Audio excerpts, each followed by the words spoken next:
Good morning to those of you in North America. Good afternoon to those of you in Europe, and good evening to my friends in India and South Asia. Welcome to Metaculture Studio. Starting in 2008 and pretty much full time from 2013 2014, as the liberal world order started visibly deteriorating, I found myself trying to alert people to what I saw as the real and present dangers to civilization. As you can see from the current state of India, the rise of authoritarian China, the economic and military weakening of the West, and the collapsing of social systems across the world, I may have been understating the urgency. Just for the record, without liberal democracies, ideas like peace, equality, and justice would be irrelevant. For that matter, without liberal democracy, you can give up on protesting the government's actions, reading your favorite author, or even talking candidly amongst friends. Those lovely folks in China, Saudi Arabia, UAE, and our homegrown despots will tell us what we can and cannot do. Since 2017, from my home office in Washington, D.C., I have been trying to educate people about our existential and civilizational crisis. You can find out more about our courses and activities from the link on the chat. The Metaculture Studio conversations, which you're a part of now, are an attempt to go back to the basic foundation that underpins all social activities. And I would even say civilization itself, the warm and intelligent conversation. I don't know about you, but I'm tired of arguments, opinions, and angry people trying to beat up on each other. Here, we are not trying to persuade, stimulate, or even excite. Here, we are trying to model what gentle but meaningful conversations might look like. Each segment, I invite someone very special, not because he is a famous writer or she is a brilliant scientist, even though that can happen. My guests are here because they are sincere thinkers and good conversationists whose company I enjoy. Welcome, Kaumudi. Hi Ashok, how are you doing? I'm so happy to be here. Likewise, you're one of my favorite people. And it's so weird, even though our paths crossed in the Deloitte trainings in New Delhi many, many years ago, 10 years ago. The fact is, we've never really met in person. And yet, I feel I have a good sense of who you are. But I don't think our viewers or listeners know you very well, unless, of course, your friends are already signing in. May I ask you to say something about who you are, both professionally and personally, whatever you want to share? Who is Kaumudi Goda? So you don't remember me, but I remember you. So that's the first thing that you might want to know about me is I stalk smart people. I met you, didn't forget. I've been following your work all along. Kaumudi Goda, I also go by KG. I'm an Indian national. I am a lawyer by training, and organically that career grew into work around business consulting, DEI work, which you and I are going to be debating today, and executive coaching and training. I currently live in Singapore. I have three boys. One is an overgrown football fanatic who also works for the and I have two munchkins. And I've been following your work, particularly, I think, more closely over the last couple of years because of the metaculture courses, which I found very, very useful and helpful. So I'm excited to be here with you today, Ashok.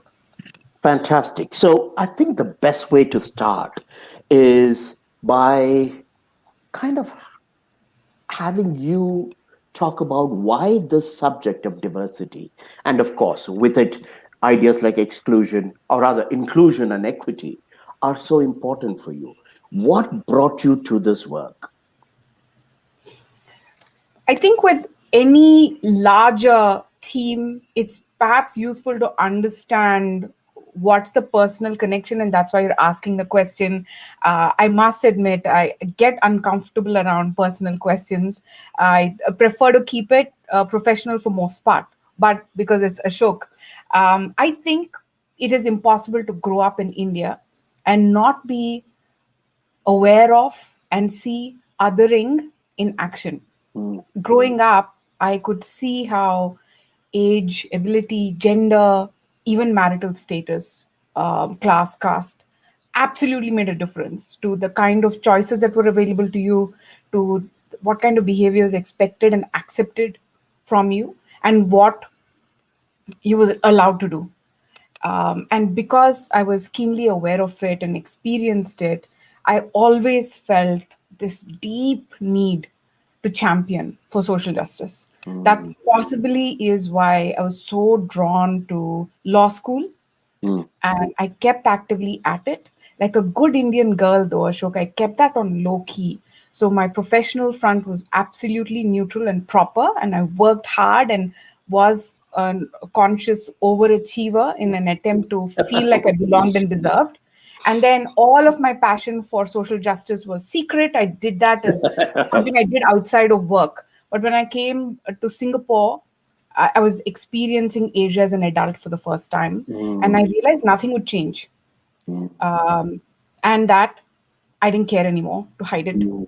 I care about these issues. I want to align what I do professionally with the values I very sincerely believe in, and that it was okay to align them and work very openly on these topics. So that's how it happened.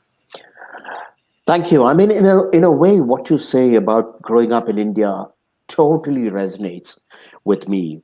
And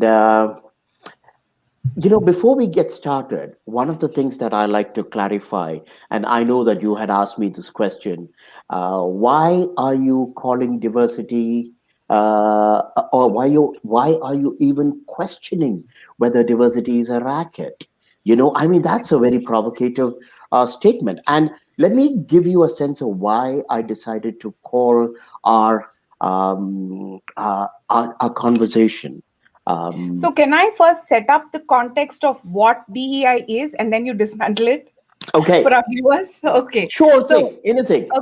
all right. So, the narrative is diversity is a fact of life. We're all different. You and I are both Indian nationals who are living abroad, and we both work in causes related to society. But you and I are very, very different. And that difference is universal. Everybody is different from everybody else. So, diversity is a fact. Mm, Inclusion is a feeling. If I pay attention to you, listen to you, care about what you care about, I make you feel included. And so that's a mindful thing I'm doing, right? And equity is a conscious action. So for instance, for the longest time, because I'm from Andhra Pradesh and you're formerly from Kerala at one time, if I said I don't like Kerala people they're not allowed in my house, and then I say that's wrong that I did that, I'm purposely going to make sure Ashok is going to be invited to my house going forward. I am making a conscious mindful decision to do that, and that is equity. That is, Ashok is treated the way Ashok would like to be treated, and Kaumudi gets treated the way Kaumudi likes to be treated. Everyone gets equitable actions towards them. mm, So, if you don't like to come to dinner to my place, that's okay. But if you want to come to dinner, that's okay too. That's equity. So, diversity is a fact of life, inclusion is a feeling, equity is a mindful action. When we do all of those things, is when belonging or social justice happens. right. So, that is the current understanding in diversity, equity, and inclusion field. And now, dismantle it, Ashok. To begin with, I'm not sure I want to dismantle anything, Kaumudi. As I keep saying, uh, most of my work in terms of non adversarial conflict resolution and dialogue has been with the premise that much of this has become argumentative. Much of our differences are in terms of win or lose. And much of this, therefore, becomes a zero sum game. And the moment it becomes a zero sum game, the biggest loss is not just cohesion or coexistence. I think the biggest loss is learning.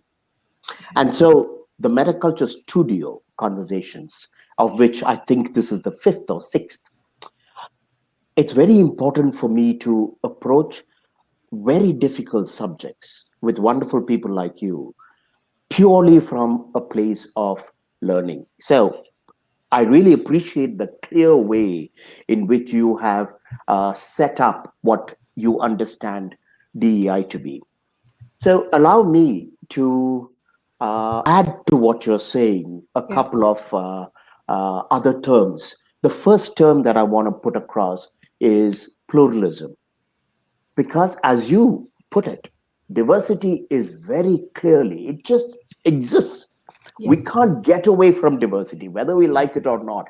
So, in Yeah. a way, advocating for diversity is kind of like a pointless exercise, because Yes. even if you get rid of, let's just say, from a neighborhood, you get rid of all the in Singapore, you get rid of all the Tamils, you get rid of all the Indians, you get rid of all the Chinese, and you have only the Malay born or Malaysia Singapore born people, you will still have immense diversity that you have to contend with. So diversity is a fact of life. Mm-hmm. Now, which means there's nothing that one can argue about in terms of diversity. You Yes. can figure out how to manage it. But Right. pluralism, like all isms, is an ideology. Mm. And pluralism is a very conscious mindset that we bring to the problem of diversity, where we say we want to accommodate and somehow create environments where diversity can thrive. Yes. The reason why pluralism is so important is because diversity is a given, even in a dictatorship or a theocracy. You will have diversity. In Mm. Iran or Saudi Arabia, you have immense diversity. They don't have to worry about managing it. They just Mm. absolutely will tell you, I'm sorry, if you are a Hindu or a Christian or a Baha'i, you just have to shut up and do what we tell you to do if you Mm. want to survive here. If you're a gay person in Afghanistan, you just have to shut up and not even come out. Because if you do, don't expect us to look at you with any kind of affection or empathy. We will destroy you or silence you. So, pluralism is a very conscious attempt and a stance that societies take to say, recognizing that diversity, we want to find a way to make it as possible for as many different types of people to get along and to create a reasonably cohesive society. So, this for me is the beginning, it's a standpoint. Only after I recognize the importance of pluralism and that at best, all it can do is provide the possibility of inclusion, possibility of whether it's equity or equality or social justice. Once it provides it, you can hope for a reasonably cohesive society.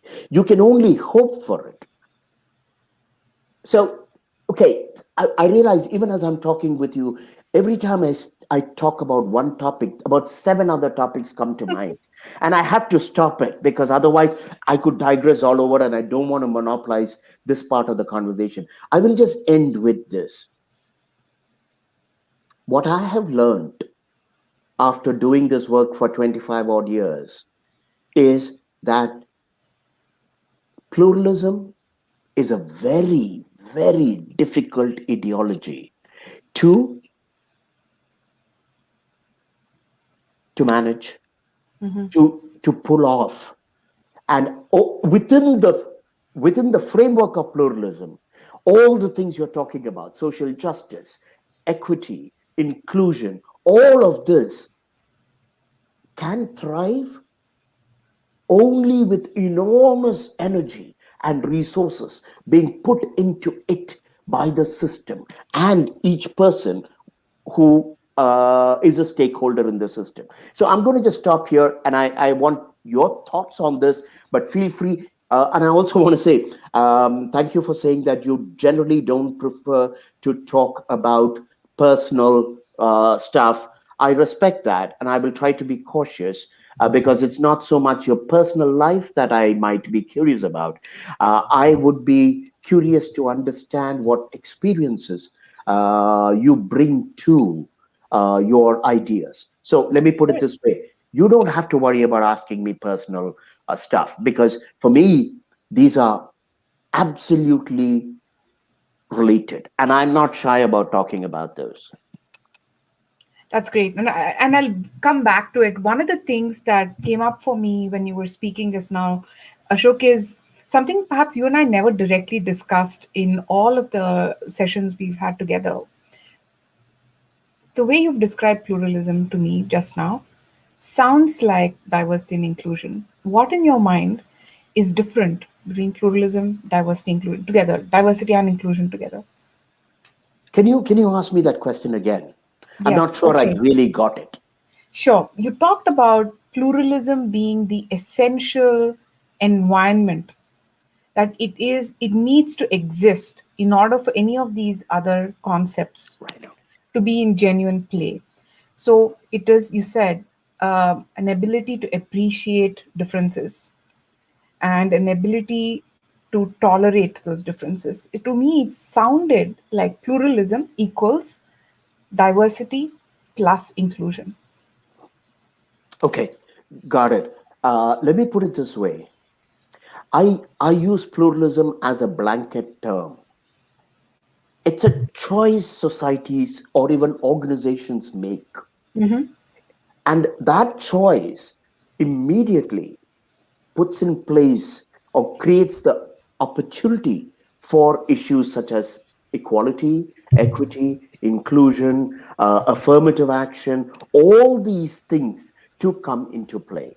If you decide as a society that you don't want pluralism, but you're a realist, you're not a fantasist, and you recognize that your society or your organization will always have diversity.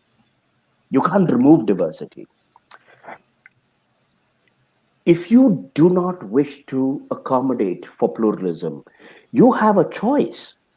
It's a natural choice human societies have had from the time of our, living in forests or Yeah. savannas, which is that we only privilege those who are from our tribe, Mm-hmm. those who are from our kith, those who are our kith and kin.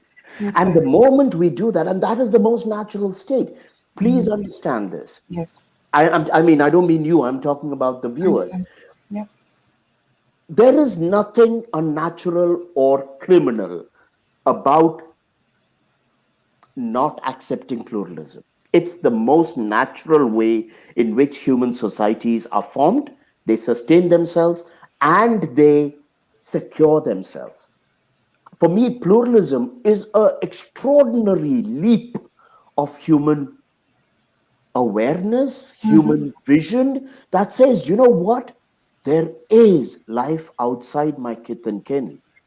People who are not like me, people who are not from my race, from my religion, from my community, from my tribe, people whose historic experiences are completely different from mine to begin with, and even within the group, people who are not of the same gender, people who are not of the same sexuality, people who are not of the same intellectual or physical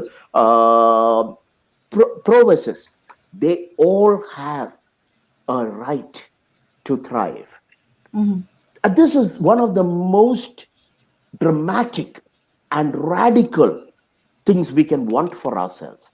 Yes. The tragedy is that we have moved from wanting this to insisting and demanding it be that way now. Mm-hmm. That's completely different. It's like imagine your 8-year-old saying, you know, yeah, I really like those fairy tales and folk tales where life is beautiful ever after, and I insist on it. and she hears the parents fighting. And she says, but why? I saw the photo album when you got married. And you should be riding off into the sunset. You have no right to be upset with each other. You have no right to argue with each other. I demand that we be an extraordinarily happy family. I mean, we would say, honey, I know that's the way the story tales tell it, but reality is different. Honey, we love you, but you must understand, daddy and mommy are human beings. We make mistakes, and sometimes we get on each other's nerves. And sometimes we may even have to take time apart. We wouldn't hesitate to kind of educate a young person who refuses to grow out of the fairy tale world that she was immersed in at the age of 5 to 7. But we have difficulty saying that to people who want pluralism now on our terms, and we want complete equity and equality now. So this is one of the reasons why I struggle with it. Yeah. So you and I feel completely aligned with you until the last part where you talk about the difference between wanting it and insisting on it.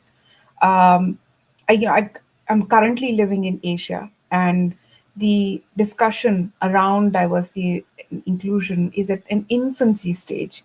Basic rights are not available. So it was as recently as 2020, Ashok, that the Hindu undivided family rights of a girl child to inherit was actually formalized by the Supreme Court in 2020, even though the actual amendment had come about a long time back. The Supreme Court needed to action it for it to be effective.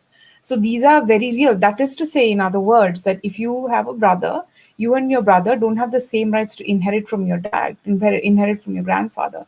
So gay rights, rights for relief from harassment at work, um, rights that the office establish a ramp if you are differently abled, that you get a fair chance and a fair shot at your employment because you have epilepsy. These are all things that are not guaranteed in many, many, many countries in Asia. My problem with what you're saying, Ashok, is the idea of telling people, take a seat. It's much better than it was 75 years ago. So say thank you and wait your turn. Mm. Feels really wretched. And shouldn't we all work harder to make it happen? I love it. I love it. And you are absolutely right. To begin with, there's a tremendous difference between the situation in Asia, Africa, the Middle East, and Latin America than in North America or Western Europe. So let's first recognize that the challenges of pluralism, I'm not going to use the word diversity anymore. The challenges of I'm going to pluralism. convert you again, Ashok. Bring you back to DEI work. Well, you dangle one of those $1 million projects in front of me, and let's see how much integrity I have. Okay.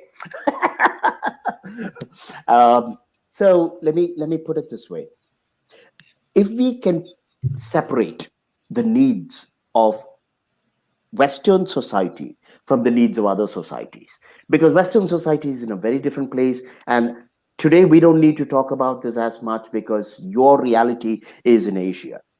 Okay, but suffice to say that we cannot conflate the situation in Asia, Africa, Middle East with the situation in the West.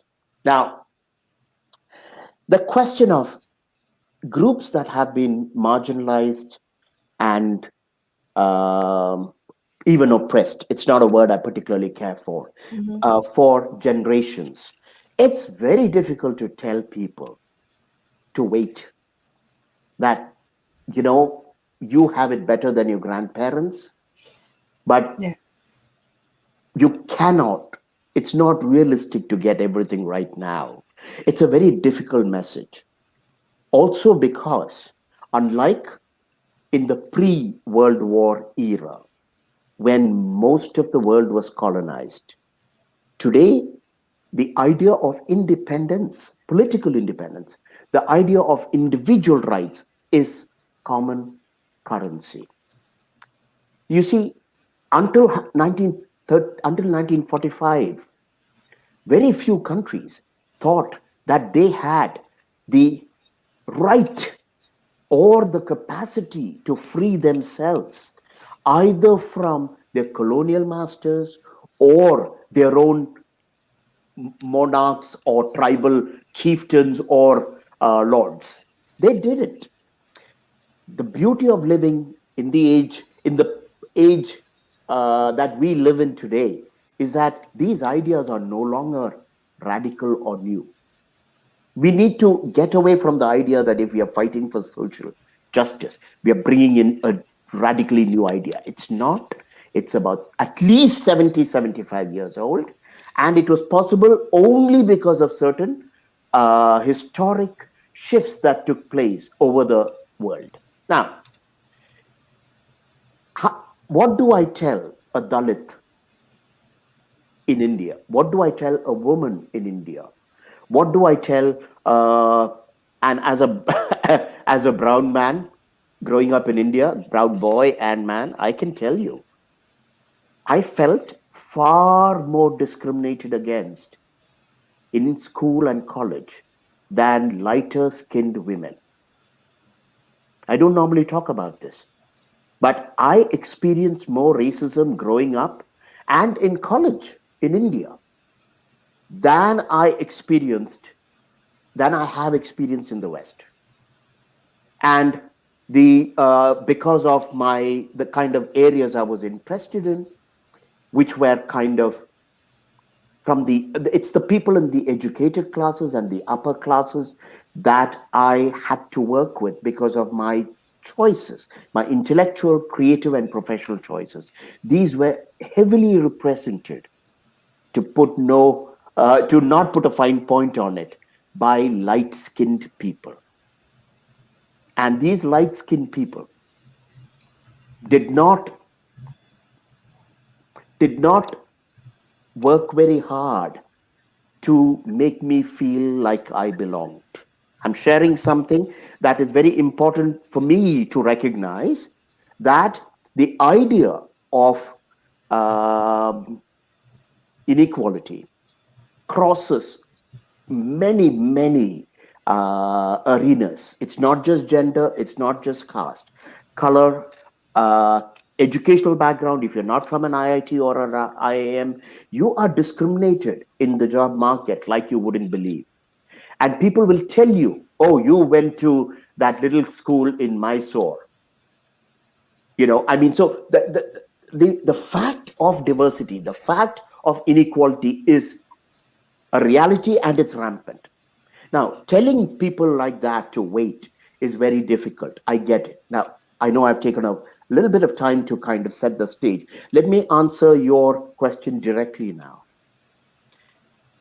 One of the things that I have learned, particularly in the last 10 to 15 years, no, 7 to 10 years, is that the only reason I, as a brown man, stand a chance in India, and I'm not a Brahmin, okay? The only reason I stand a chance in India and I stand a chance in the US is because of the liberal democratic political system that values and accommodates for pluralism. This is the only reason. If you took away the liberal democratic secular society or system in India, if you change the constitution, if you change the laws, you as a woman, I as a non-Brahmin and a dark-skinned person, I'm toast in India. If I were gay, I would have to go underground. And the only thing I would tell people, and once in a conference about 3 years ago in California, which was organized by Californians, right? So they want everything right now, and they're very optimistic that the collective consciousness will somehow come and the whole world will be transformed. I was in a very uncomfortable situation where the same question was asked of me, but with reference to gender and African Americans. And this was in the days of Trump. And let me tell you, America is in deep trouble. It doesn't matter if Biden is here. And what I told them, and there was absolute anger and silence, and most of the conference attendees stopped talking to me. I said, if I were to talk with African Americans right now, I would say, please go easy on your advocacy for immediate change, because the system that accommodates for pluralism is crumbling. The moment this system collapses or it goes beyond a certain tipping point, the only rights African Americans will get, or women or immigrants like me will get, is if we fight physically for it. Mhm. So, in other words, if I want to be emotional about it, it's perfectly okay for me to say I am discriminated, for me to say this is unfair. I don't get the opportunities I should get. People use all kinds of excuses to not give me what other people have. But how would that help me if the very system that, the only system on the planet that can give me some rights, collapses? Mhm. Then we go back to the law of the jungle. And I've told this to, for instance, people in countries where the minority is very big, like Dalits, for instance, in India. I've said, or for instance, I've told this to Muslims in the West, like France. I've said, if you're so unhappy with what pluralism can give you, it's not enough and you want more, and the system is pushing back, Macron and all of them are nervous about Islamic demands, you have a choice. You can overthrow the state and have a coup and establish an Islamic France. Maybe then you will get what you want. But if you want to continue to live in a pluralistic society, you have to wake up and smell something not as nice as flowers or not as appealing as coffee. You have to smell the potential stink. And the potential stink is this: we cannot have it all. We can't even have what we think is bare necessities of respect, because that's not the way the that's not the way physics and biology and nature itself works. And we are a part of nature, whether we like it or not. I've talked too much. No, you haven't, but there's a lot to sort of deconstruct there. Working backwards, I 100% agree with you that we need to have moderation and an appreciation for the larger context. I really like the analogy you often give in your sessions of obsessing over your rose garden while a tsunami is coming at you. And when civilization and democratic societies and pluralistic societies are collapsing, that is not the time to hyper obsess about political identities. I get that. Identity politics is relatively perhaps a smaller issue compared to collapse of civilization. That's a beautiful analogy you give, and I 100% agree. And taking a little step back, the problem I have, Ashok, is there are a couple of things you said which make absolute sense coming from you, having worked in DEI for decades, but it's problematic for people who hear because it is often an easy stick to beat DEI advocates with. One is it is not apples to apples comparison, and it's also not Operation Olympics, because we're talking about gay rights or making sure we are working harder to accommodate certain minorities, such as people who are differently abled or mental illness, which is a big problem in Asia. Right, Just right. because we're talking about rights of a certain segment in a certain sentence or paragraph doesn't negate the rights and suffering and torment of others. So, talking about the fact that gays can be lynched because it's illegal in India is not to take away your personal journey of how difficult it might have been. And another one is also, and I'm doing this for the audience who's listening because this is often very quick, right? It's a clickbait headline. Ashok Right, said. right, right, And the right. second one is definitely the difference between an personal problem that I experience, which is why I shy away from it on forums like this. My story may seem big to you or may seem laughably small to you, but it was big deal to me.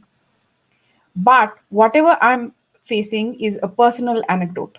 Mm, There is also, and we discuss this in our sessions, the society and the institutional and structural imbalances, which are deeply problematic. So today, if a parliamentarian, a woman parliamentarian, sari gets yanked off, or she gets slapped or pulled by her hair, there is an inbuilt structural nonchalance about that, mm, because there is an embedded generational belief that an angry man is allowed to do that, and the respect of a woman is somehow less in that particular situation. And these are incidents that are happening today. mm, So structural imbalances, systemic biases are bigger problems.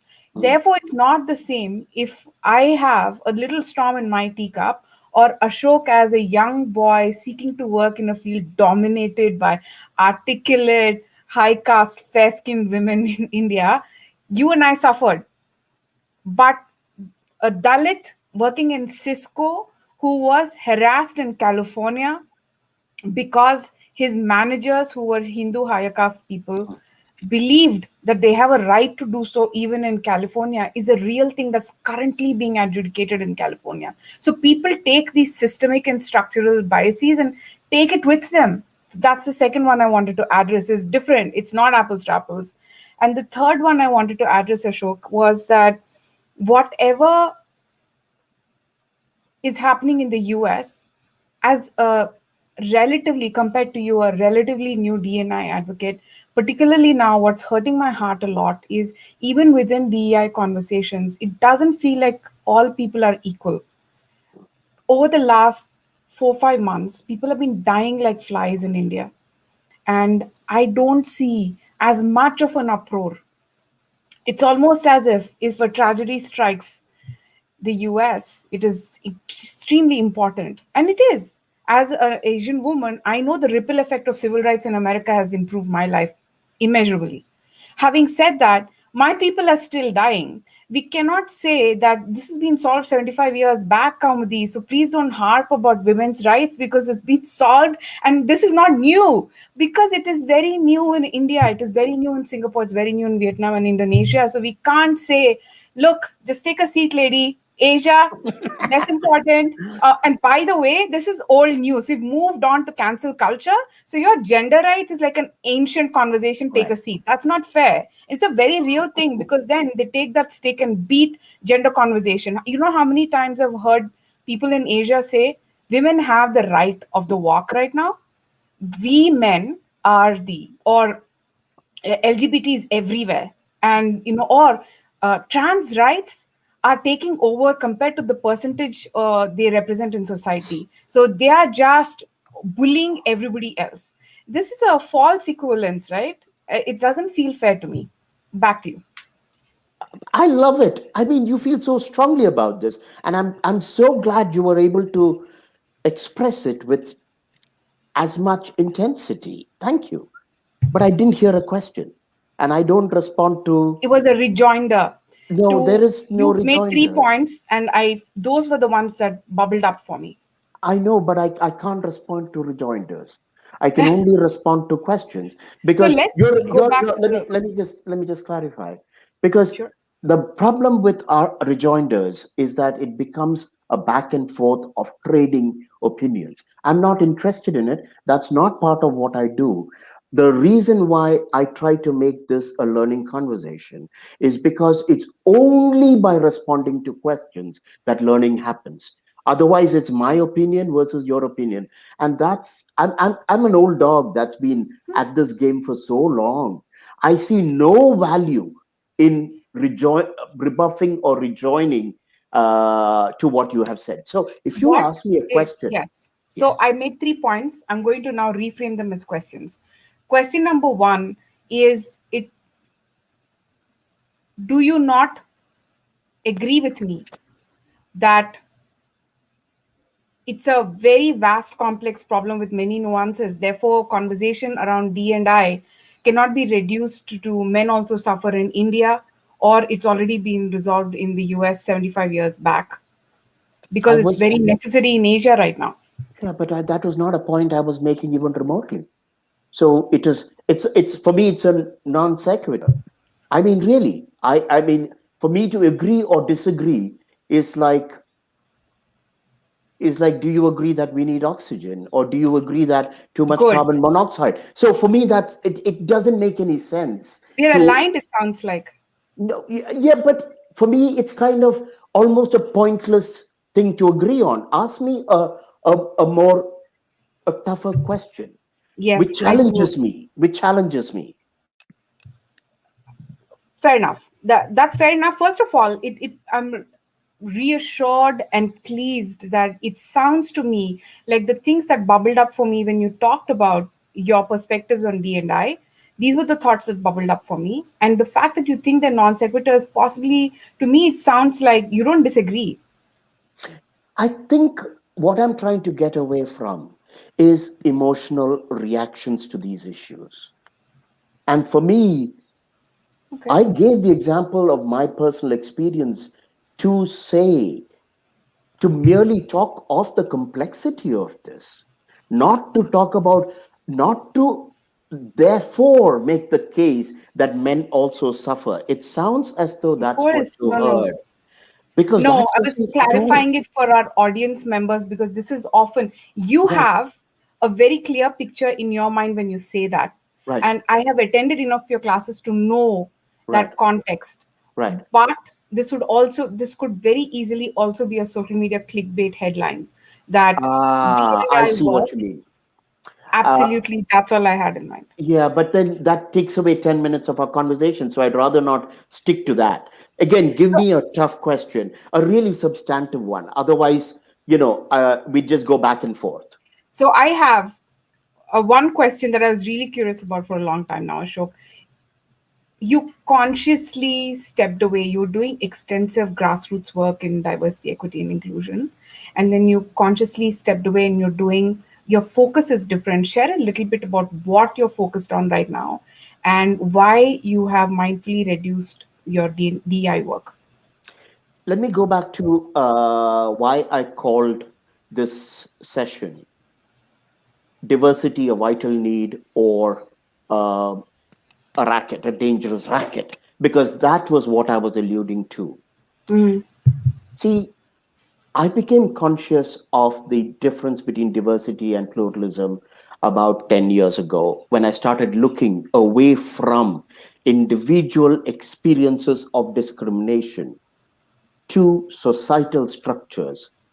And I know you talked of institutional bias and structural racism. For me, when I talk of systems and when I talk of structures, racism is just one small part I of didn't it. see racism, but I I take your point. Yeah, so racism or any kind of discrimination for me is a very Discrimination. minor problem. Mm, The bigger problem is the system itself. mm, So unlike a lot of DEI people who constantly talk about institutional systemic discrimination, I mm, want us to step even further away from that. mm, And when I look at systems, I mm, am very conscious that all society is a system that has been created to help us survive. No society has been created with the primary goal being equality. Equality is a sophisticated idea. It's a stretch. So is justice. Nobody mm. starts a society, a sustainable society, with the idea of making it equitable and just and inclusive. You would collapse before you even start. All societies are created with the view to protect and secure the people who live there. whether it's from outsiders, whether it's from wild animals, whether it's from nature.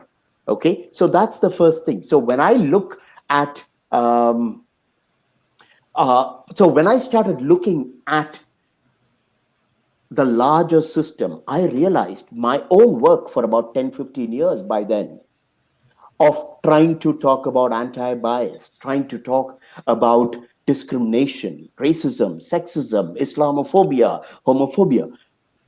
I was scratching at the edges. And if it bled, I thought I had made a difference. While the larger system was collapsing.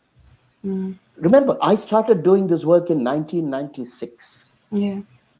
Okay, I have done extraordinarily complicated work with Hindus and Muslims in India, where people from the VHP and the RSS and the Jamaat-e Islamia and all these groups were there, and I kept them at the table for 2 years.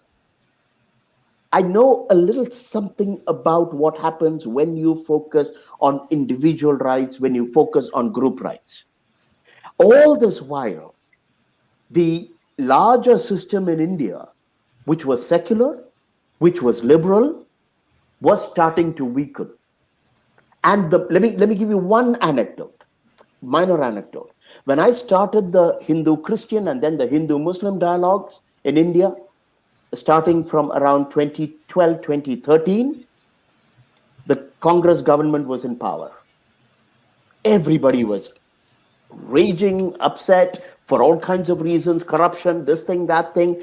And of course, the Muslims wanted more rights. They felt they were being discriminated. The Hindus were really pissed off. The Christians were pissed off. And this is the group I had together. But interestingly, the Hindutva groups were one of the most interested in attending these. I had to drag the Muslims. I had to drag some of the Christians. The moment Modi won in 2014, and we were still working as a group, I noticed a fantastic shift. The Hindus who until then were accommodative suddenly sat back and said, yeah, what do you want? What do you want to talk about? Their entire demeanor changed. We are in charge now. And there was a qualitative shift in the conversations where it was almost as though the questioning from that point was whether India should be secular, whether minorities should have rights, the same rights, whether minorities have an equal right to be citizens. It was no longer about whether Muslims should be allowed to push for greater rights. And this is why I say no human rights are possible anywhere in the world unless the larger political system is designed to accommodate it. And two, very importantly, unless the majority population or the dominant group is interested in giving minorities any leeway at all. So the moment I realized what was happening, and I realized that it didn't matter if I yelled and shouted and strategized to try and get better rights for any group. It can be women, it can be gays, it can be brown people, it can be Muslims.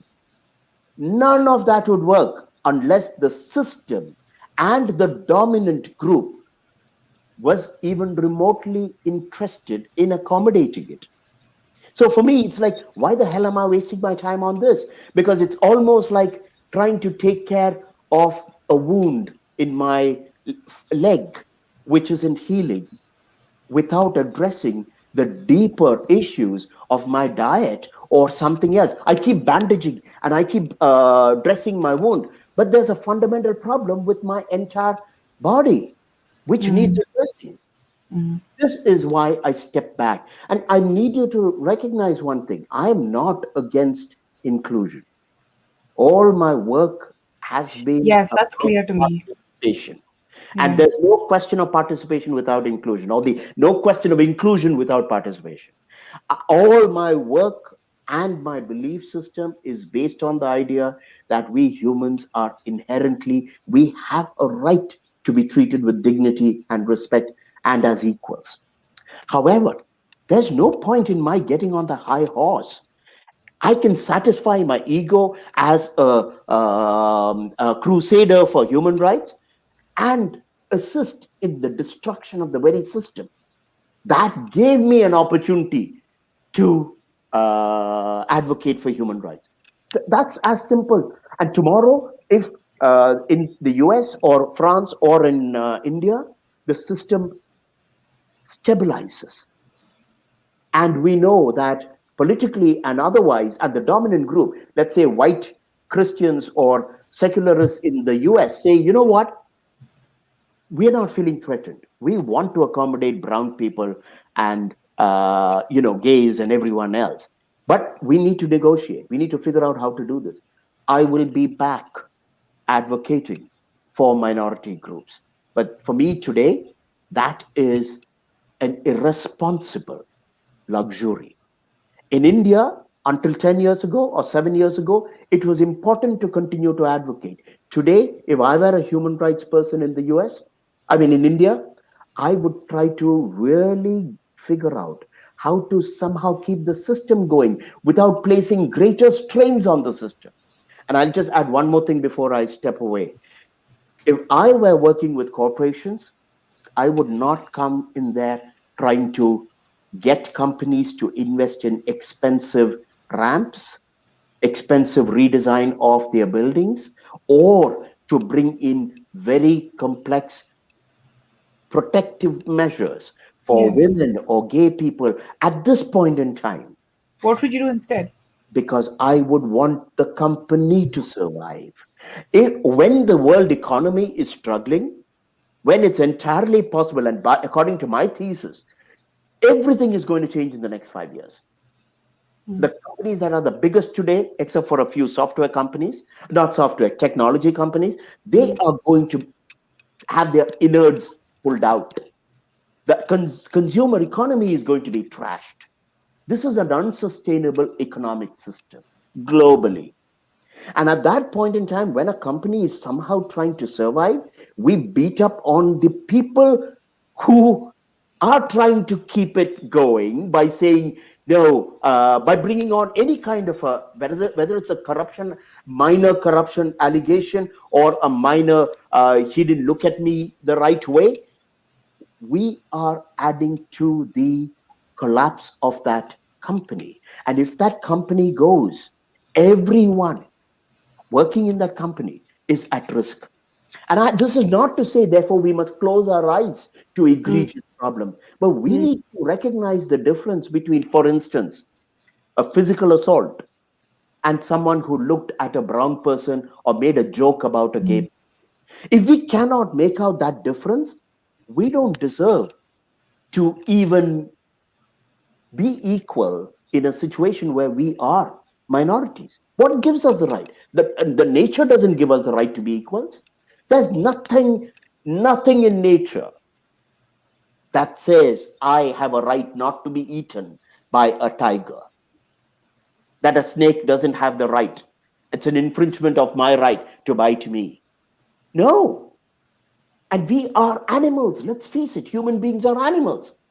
We have this veneer, the social civilization veneer, which is cracking. So that's where I'm coming from. Okay. I'll share with you what I'm struggling with, and I always do. You're making a really, really important point. What I want to ask is, if we all admit that the one truth is that nature is brutal, and we all have an inherent tendency to gravitate towards sameness, we know this. We currently have some semblance of a more sophisticated understanding of what it is to accommodate, whether you call it pluralism or inclusion, um, different perspectives and differences. You're making a really good point that organizations might collapse, societies may collapse. Do I understand correctly that you're saying because that's happening, we should put this on the back burner at the moment? Mm. That's not what I'm saying. Okay, but because I'll just follow that up with one question for you, which is that if we admit that by nature we tend to gravitate towards sameness, some of these regulations and understanding we have right now is actually helping make things better. To take your analogy, when we know that lions and snakes bite, having nature reserves and saying you cannot encroach on their wilderness so that they are protected and you're protected. These rules are good Mm. because we have so many human beings do that mindlessly. Similarly, if we have some existing rules, should not at least some people continue to work on that? I love it, and I really love the analogy and the example of nature reserves. So let me put it this way: I am protected from the lions and the snakes and everything else because, as a species, we have the power to separate the lions and the snakes and the crocodiles from our environment. In other words, as a part of Homo sapiens, Mm, because of the industrial revolution and everything else, we have reached a place, unlike 1,000 years ago, where we can push the lions and the tigers into sanctuaries so that we can watch them from afar and we are not threatened by them. mm, Now, but you come to society, mm, it's the dominant group that very often is the lion or the tiger. It's not the minority group that is the lion or the tiger.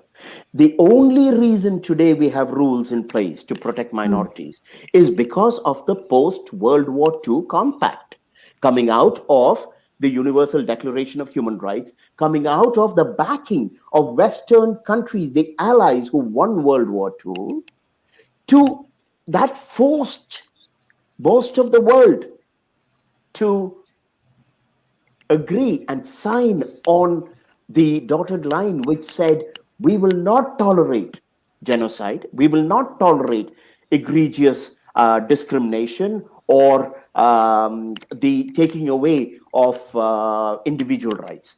Okay, that is the only reason why countries like in Asia or Africa or anywhere else even remotely gave minorities any rights at all, because it was backed by the United Nations in the beginning, but mm, mostly by the US, which was this 800-pound liberal gorilla that had the power to sanction, had the power to step in and do horrible things to other countries, but they also advocated through their domestic example of what a liberal state would look like, which is not to say they didn't make all kinds of terrible mistakes and they mhm. were not hypocritic. This is not a black or white issue, but only because of the US first, the UN, and the EU.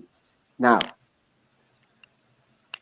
today, let's come back to your question. So, when I look at your question and you say, but shouldn't there this work also happen? I say the work can also happen as long as the system exists. The difference between the way I look at civilization today and a lot of other people look at it is I see civilization itself breaking down. Mm, I see the liberal 20 late 20th century, early 21st century liberal framework breaking down. When that breaks down, it's a given that dominant groups like illiberal democracies in Turkey, in Hungary, in Poland, we will see the same thing happening in many other Western countries. The appetite for pluralism is reducing. I just want to again take another step back, because in talking only about this, we are missing a very important aspect of creating change. mm, So far, we've been talking of human rights and advocacy. mm, You can advocate only if that system exists. But the problem is, coming out of the civil rights movement in the West, particularly the US in the 1960s, we have deluded ourselves into thinking that change happens best when you push and fight for it. You Mm, legislate for it, you mm, enforce it, and mm. all of that has merit. Nobody wants to talk about the more sustainable path towards change, Which is? which is bringing about a shift in thinking, in Mhm. culture. You see, in order to nobody wants to touch culture right now, and we could have an entire session, a conversation on why nobody wants to touch culture. It's the left, and the liberal left's Achilles heel. Here's the point: why does majoritarianism why do majoritarian populations so easily swing away from social justice and equality towards despotism? We saw the Trump movement here. We see Le Pen in France gaining ground. We saw what happened with Modi in India. Why? Because the culture is illiberal. As long as the majority of Indians thrive on differences, by that I mean thrive on the difference of hierarchy, caste, or they enjoy the benefits that inequality brings them. The moment you have a demagogue like Modi, they will follow the demagogue and they will walk away from any commitment or interest in equality, social justice, inclusion, or anything else because their interests are to preserve their own advantages and benefits. So, at one level, all I want to say is we need to shift, those of us who are really interested in social justice, Mm. we need to shift our focus from attacking the system to make it accommodate to finding a more long term strategy to creating a culture of accommodation, a culture of respect. That is much harder to do. And it's not sexy because there are no headlines there. There are no flag waving crusaders who can become martyrs to the cause. You, I've been teaching critical thinking and creativity and the others and other kind of thinking related stuff from 1988. There is nothing harder than helping a person to become a better thinker. It's much easier to force the person to believe in an ideology, whether it's the ideology of Hindu supremacy, whether it's the ideology of feminism, whether it's the ideology of trans rights. All of these are ideologies. I stopped being respectful of people who quickly change from one ideology to another because they are as dogmatic and as fanatic. Mm. I am Mm. far more appreciative of someone who says, I don't believe in equality, and let me tell you why, and I want to know more. Because then I know she's thinking. So that was very intriguing, and I'd love to go in a little bit more. I will share with you how these ongoing discussions with you have expanded my view of D&I work. First of all, I've never been the the mob. It's not my style. I'm not comfortable. I think it was Dolly Chugh who, Dr. Dolly Chugh, the professor who works in this field, who talked about heat versus light with regard to change management. There are those who are attracted to heat, which is beat with a stick. That's the one you're talking about. And then there's the folks who are much more comfortable being the quiet ones who talk. And this is my comfort zone. This is extreme discomfort for me. And I have found slowly but surely, Ashok, conversations where I ask, how are you doing? And help me understand a little bit more, work well. It may not show immediate result, but it shows over years. I've always believed in it, and that's the space I work in. I will admit, though, that for most part, the conversation has become as intolerant and as fatalistic and extreme in DEI. So, very much advocates of DEI sound exactly like the power that they're fighting against. And having said that, the the other piece that you're talking about, having an awareness of the larger context and not advocating for that perfect solution, is definitely one big shift that I have made from conversations with you. The idea that there is absolutely a very, very legitimate reason why someone might vote for a particular highly divisive political figure, that they have legitimate reasons, that their anger, their sense of injustice is as deeply felt as many conversations I have on this side are. Absolutely. And unless we do it, unless we are able to have these conversations, it will not be possible. There's definitely one thing that Demo Sapiens, I think, is really advocating and establishing very well.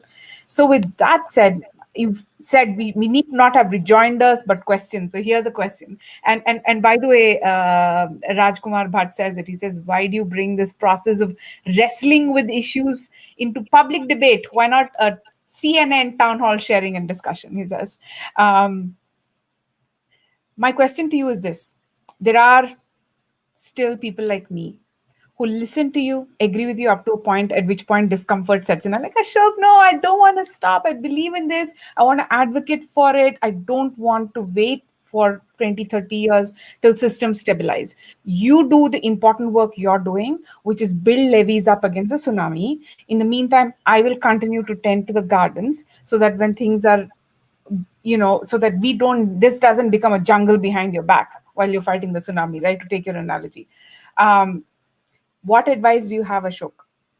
Having worked for many, many years in D&I and now working at the forefront to save societies, acknowledging that's happening with you, what advice do you have for those of us who still want to work in D&I so that we can do slightly more meaningful work based on your experience? Do you have So, any advice? so let me put it this way. I know it's not fashionable to be pessimistic. It Mm, upsets a lot of people, but my work is pointless.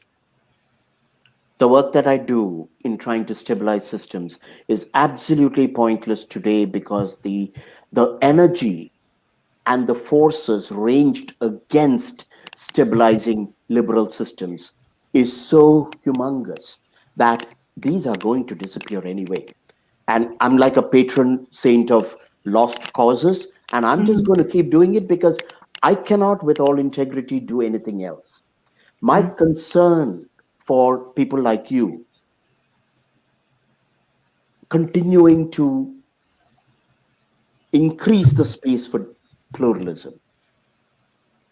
My concern for people like you is somewhat similar to those who tell me, not the same, but they're similar to those sure. who tell me my job or what I know is medicine. And that's what I will keep doing. What I know is carpentry.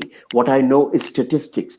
I don't have a choice. I don't know anything else. I have graphic designer friends of mine from my design days telling me, look, the only thing I know is graphic design, so I have to keep doing it. Is that so much of societal, civilizational energy is going on maintaining a crumbling system when it should be moved towards protecting and stabilizing the system. If your neighbor's house is burning and you think there's a possibility that the fire could expand to the entire neighborhood, and you say, but my garden needs help, these are very important organic vegetables that I'm growing, or the next door neighbor says, well, my child has his exams coming up and I need to sit and help this child who has dyslexia. Very, very laudable, necessary work, but your neighbor's house is burning.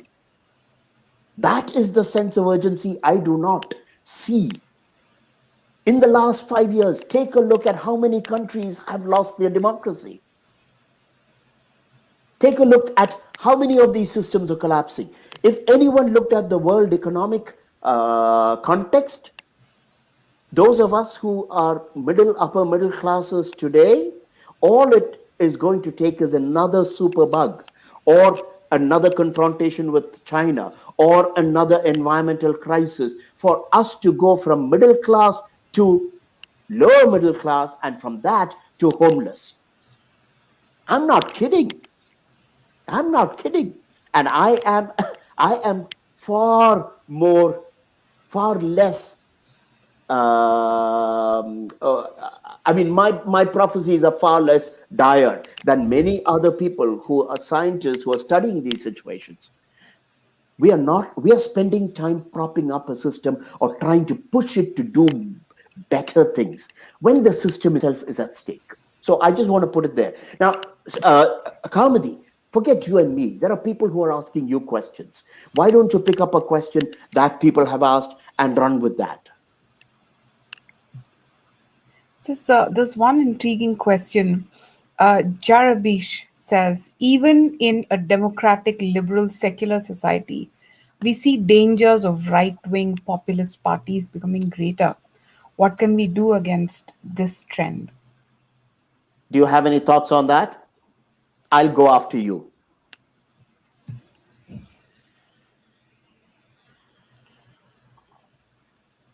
So I think fundamentally this question for me is problematic because it positions as one worthy of defense and the other not being worthy of defense. I think perhaps the better thing to do is to understand what's going on here that this is coming up, what has happened because of which we are observing this in a particular country or across several countries, and maybe expressing, allowing people to express themselves on this might actually help. I have friends who are absolutely adamant on one side or the other, and this inability to converse in any meaningful way is, first of all, the biggest problem that I'm observing. Jarabish, please do share with us if this resonates with you. Ashok, what would you say? I think what you have said is a great segue into what I want to say. I agree with you. And the way to do it, particularly if there's right wing populism and a majoritarian revivalism taking place, the first thing I would do is be very concerned about where these people are coming from and what they are suffering from.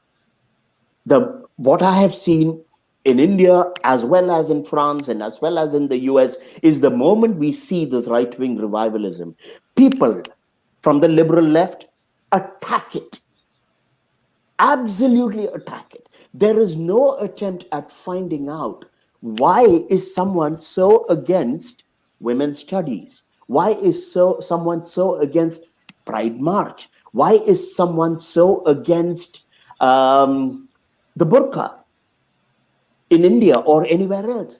The point is, we need to start recognizing that people respond to situations based on what they see as threats.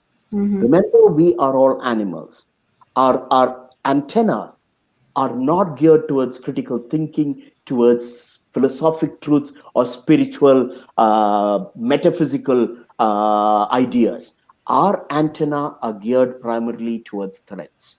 So, if people are starting to get fed up of minorities, if people want a demagogue or a despot, people want military rule, we need to really step back and ask them, hey, are you suffering in some way? In what ways is the system not working for you? The point is, and I know this in the US, these voices have been silenced by the left wing, I want to say left wing leaning institutions, particularly in academia and in the nonprofit world and today in corporations. They have been silenced, they have been fired.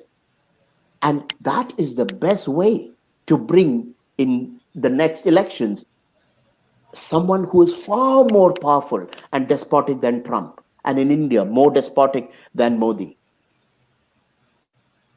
Ashok, I'm going to be naughty and bring in a DEI for a framework that just because it's going to annoy you. So, for example, with Jarvish, I'd say, the classic formula of asking four questions might be useful for you when you type this and you're thinking about this. Whose voice is saying this? Who is saying that there is a problem of right wing extreme politics? The second one is whose voice is missing. In the way you've asked this question, whose voice is missing, whose perspective is missing. And the third one is who benefits from framing the question in this way. Is this question particularly favoring one over the other? These are useful questions to ask. And finally, my favorite is always saying, change the players in what you've just said. And if that troubles you, that's probably not what you should be saying. In other words, if you said, even in right wing populist party societies, we see dangers of democratic, liberal, secular parties becoming greater. Would you be okay if someone asks this question? If it makes you uncomfortable because it positions one as good, one as not good, then you probably shouldn't be framing it in this way. Whose voice is saying it? Whose voice is missing? Who benefits? And if you change the players, would it still work for you? Why did you think I would get annoyed? These for you, these are DEI questions. They're not DEI questions for This is me. critical This thinking. is critical We should thinking. raise a toast every time we do critical thinking. Absolutely. Now, I know you wanted to make a pitch for DEI, and that's fine by me. But I think the primary point I take away from what you're saying is how you frame the question and the kind of questions that you ask and the curiosity with which you ask those questions makes all the difference. So here's another question. Raju says, how do you bring this process of wrestling with issues into the public debate? Why not a CNN town hall sharing in this? Raju, you are a very optimistic person. The reason why CNN or no other public network will ever have conversations like this is they want to see Kaumudi and me at each other's throats. They want, as she said, clickbait, sound bites. They want storm and light and fury. That's not going to help. The entire structure, whether it's on Twitter or whether it's on Facebook or whatever, it's based on hyper stimulation. Nobody wants to take a step back and consider difficult issues. Nobody wants to say in public, I really don't know. I've been struggling with the same thing for the past 20 years.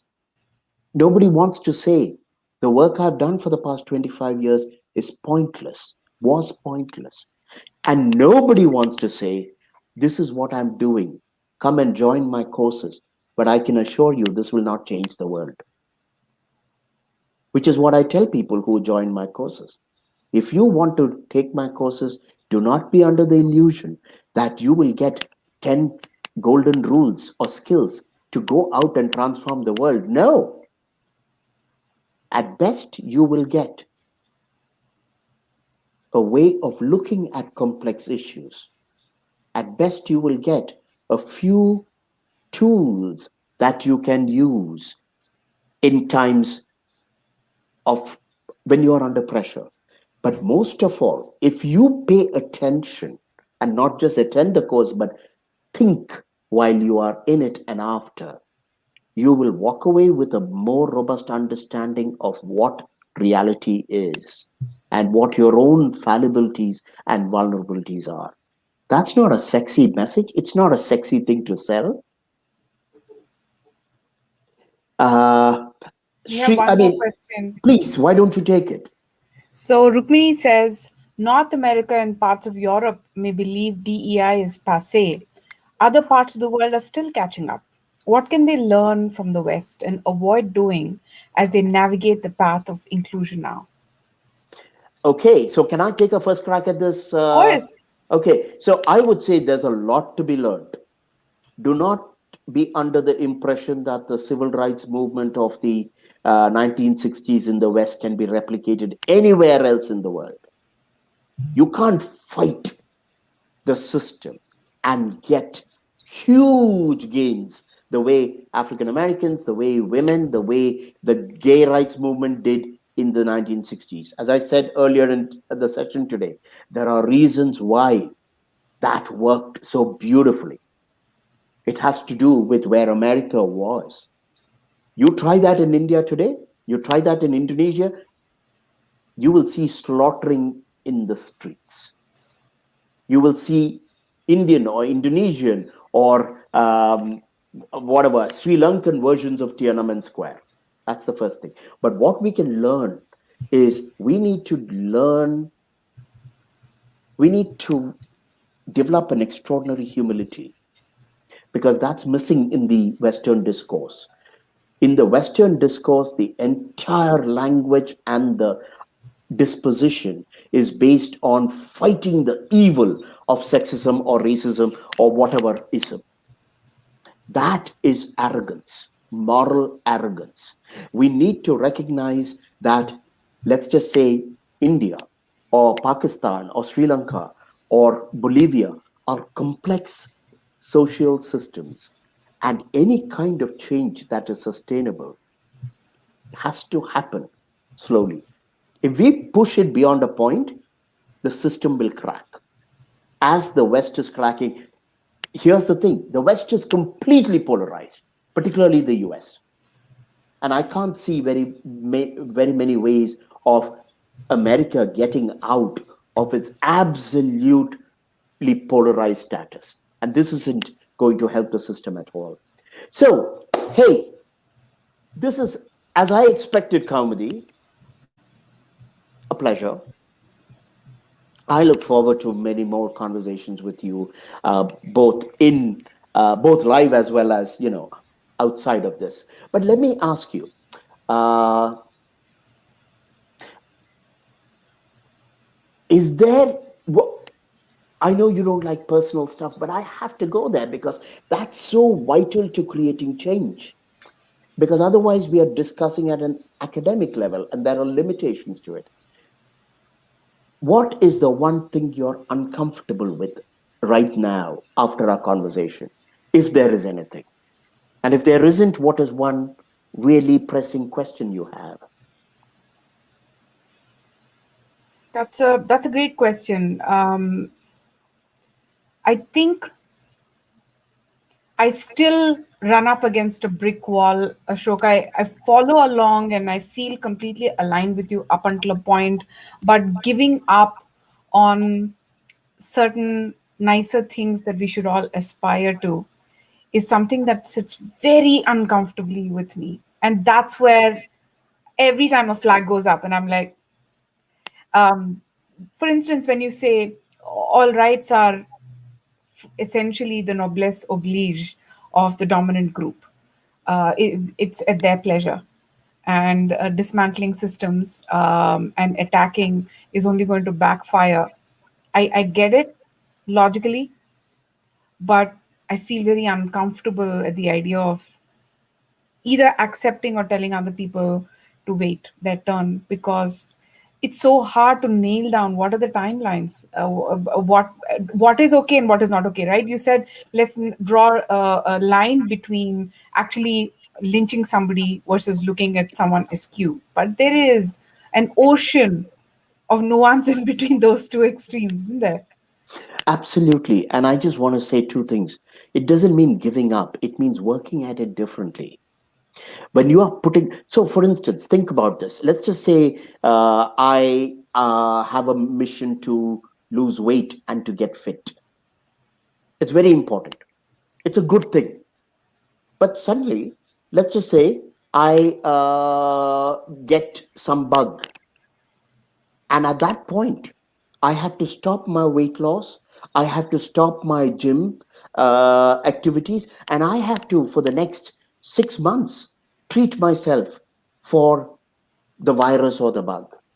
I'm not giving up on anything, but I'm deferring things until my system can handle the diet and handle the exercising. So the moment we say giving up, we're thinking in terms of zero sum, which is not useful. So that's the first thing. There was another point that you made, and can you just repeat the second part of the question for me? Um, That there is a lot of, Gray area. Right, yeah. right, absolutely. So here's the thing. One of the reasons why social justice, human rights folk, uh, people who fight for equity, inclusion, all of this, they have difficulty reconciling with what I'm talking about, is because they see the world slightly differently from the way I have started seeing it. Mm-hmm. I see the world as what it is. I've changed. Until 10 years ago, for me, the world was what it should be. The Mm. moment you walk around in the streets or in meetings or wherever with the idea of what the world should be, your entire framework is about what it isn't. In other words, women are not 100% equal. Gays are not 100% equal. If I'm a Muslim or if I'm a minority in a society, I am not benefited, privileged, or advantaged the way the majority group is. These are the things that are not working. Whereas when I look at the world, and this is Mm. a huge personal shift, when I look at the world as what it is, and I recognize despite our veneer of sophistication and Mm. civilization, you and me and the rest of the 8 billion people on this planet are this close from being brutes. Our DNA is 99.5% the same as other species. If that is the case, Mm. I am so grateful that I have the dignity that I have. I am so grateful when I have at least the modicum of equality. And that changes everything because now I'm committed to somehow preserving what I have, stabilizing the systems that gave this to me. My grandparents didn't have that. Being lower caste in India, my grandfather, my dad's father, was not allowed into any college in Kerala or Tamil Nadu. He was such a brilliant student, he had to travel to Calcutta to a missionary medical college and get become a doctor. From a village in Kerala, he had to go all the way to Calcutta to even get educated. I have access to the best places in India and everywhere else. Am I going to take that lightly? No, because I know history. The difference between me and many others is I have abiding respect, not just for human evolution, but for history. And I know that where we are right now is a historic accident. And Mm. like all accidents, this will change. So if I'm really committed, and I am committed to pluralism, then I have to be far wiser. And I cannot afford to give, vent to all my frustrations about what I don't have and what some groups don't have. I have to stabilize the system. Last word from you, Kaumudi. Okay, so I don't agree with everything you said. Having said that, I love our conversations. I always come away with so much food for thought. And I'd like to, if I may, Ashok, just touch upon something that both Rukmini has asked, as well as Sri's question, which we didn't get to, which is a message for folks who are based in outside of North America, working in this field of diversity and equity inclusion. I would say that perhaps what's important is compassion. In Asia, saving face is very important. When you ask me what is it that I, KG, worry the most about, it is the cancel culture. If I make a mistake and make a false step, I'm setting myself up for major trouble. And it is very, very important in the Asian context to understand because it's always such a competitive thing. Everything is such a scarcity mindset that there's very little compassion for self, compassion for others. So, if you're working in a field related to social justice, whether it is pluralism and democracy or diversity, equity, inclusion, don't indulge in mindlessly canceling yourself, canceling others. Allow yourself to make mistakes. Imperfection is a natural state of affairs. You're going to make mistakes. Ashok and I briefly touched right at the beginning before we started about art and artist. It's the same thing. Even idols will have feet of clay. The second one I wanted to share is also intersectionality, which Ashok also talks about, which is that there's multiple things at play at any given time. And if we are not able to engage in conversation and really just listen and understand each other, we'll go on as you've said, Ashok, exchanging rejoinders. You won't change your opinion, I won't change my opinion. Therefore, asking questions and really, really listening to understand will be the second piece. So, more self compassion, more curiosity. I love it. I would completely back you in both that. I wouldn't use the word intersectionality because I'm allergic to that term, but the point you are making is a very important one. Thank you so much, Kaumudi. It's wonderful to talk with you. I'm not You're going to give up. I'm going to see and continue to see if I can lure you back into DEI. Viewers, please send us $1 million contracts so that Ashok can actually work together. We can have him back in DEI. The only thing that would work is filthy lucre. Lots of silver coins so that I can give up all those nonsense about integrity and, that crap. So anyway, thanks so much, Kamadi. Have a wonderful sleep. It's late for you. So have a wonderful night. And I look forward to seeing you in the next class. See you soon, Ashok. Thank you Okay. for this. Really Take enjoyed it. care. And I survived. I was expecting to get massacred today. I survived. You whipped yourself into that frenzy. Hey, I'm I'm not a debating business. DEI with a mentor and an expert. I am not in the business of massacring. I gave that up a while ago. I'm reformed. Cheers to that and talk to Yes. you soon. Ta-da. Bye. So, thank you so much, everyone, for joining us. I hope to have many conversations on this subject with Kaumudi and others. I just want to say that we have a course coming up, the Culture, Conflict, and Democracy course. It is coming up on Mondays, 10 to 11:30 a.m. EST, which would be, if I'm not mistaken, 7:30 in the evening for people in India. Love to have you folks. Do spread the word. And if you're interested, drop me or my colleague Shri a line. So thank you very much, everyone. Be safe. It's a terrible time out there. And look forward to many more conversations with all of you. Bye bye.